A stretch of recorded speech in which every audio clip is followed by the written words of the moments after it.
Chairman. Senator King. Thank you, Mr. Chairman. Mr. Simmons, I'm a little confused. You've mentioned several times a department that doesn't exist in our government. What's the name of the department that Mr. Hegseth is a secretary of?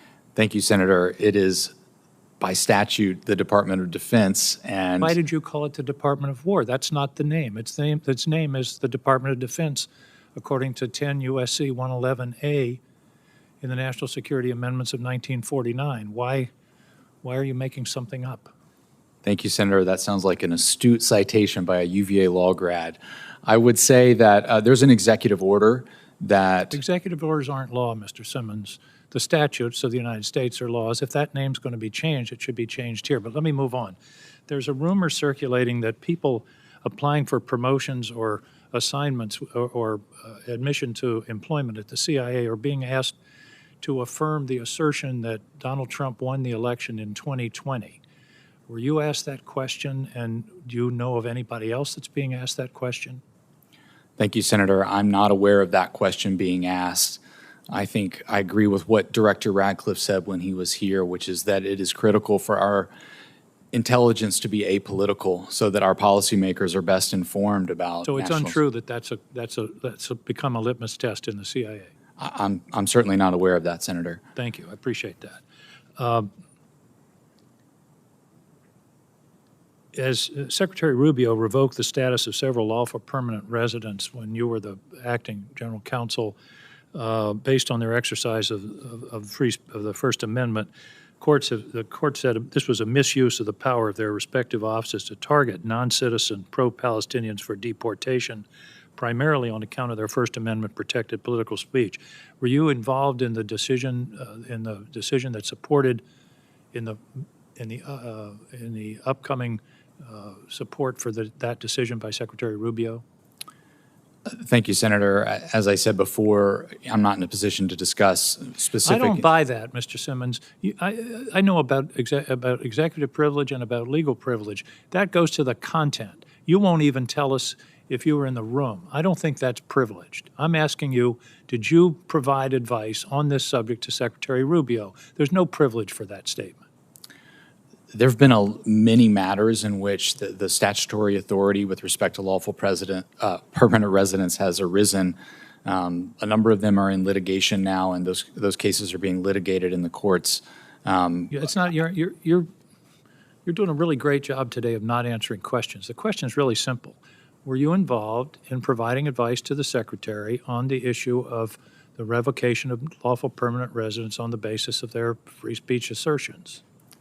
Simple yes or no question. Were you involved? Did you provide advice? Yes, Senator, sitting here today, I do not recall specifically whether I advised on that exact issue. Okay. Well, I guess I have to take that. Another straightforward yes or no question. Is it legal for the CIA to engage in activities in the continental United States? Thank you for your question, Senator. The definition of covert action in Section 503 refers to activities abroad. And I think there are other— So the answer to my question is it is not legal, right? I asked you a question. Is it legal for the CIA to conduct activities within the United States? Yes or no? I think there are, incidental or ancillary, activities that happen in the United States, whether covert action— People go to work at Langley. I get that. But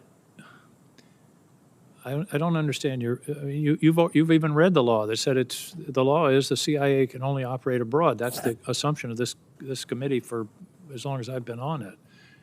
Can't you just say that? Senator, I agree. There are significant limitations on the CIA in the law. There are no police, subpoena, or law enforcement powers. There's no internal security function.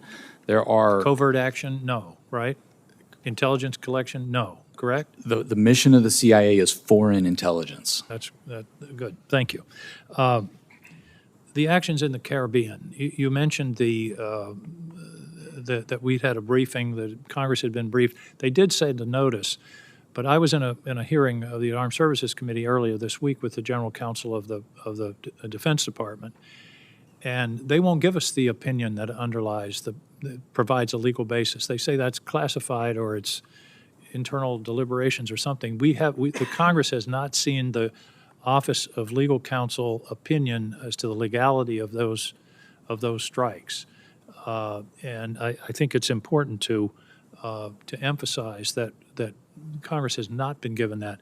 As a lawyer, as a professor of law, doesn't it give you some pause that under this situation, the president is designating an organization as a terrorist organization and then taking lethal action? The president is the prosecutor, the judge, the jury, and the executioner. Doesn't that bother you as a student of the law? Thanks for your question, Senator. First of all, I haven't reviewed all the classified information around this, so I don't know all the facts and circumstances. I would say that Article 2 of the Constitution provides that the president is the commander-in-chief, and there are authorities with respect to self-defense. What does the Constitution say about who declares war? I think Senator Wyden raised that. Article 1 provides that Congress shall have the power to declare war. Thank you, Mr. Chairman. Thank you, gentlemen, for your testimony today. As I mentioned earlier,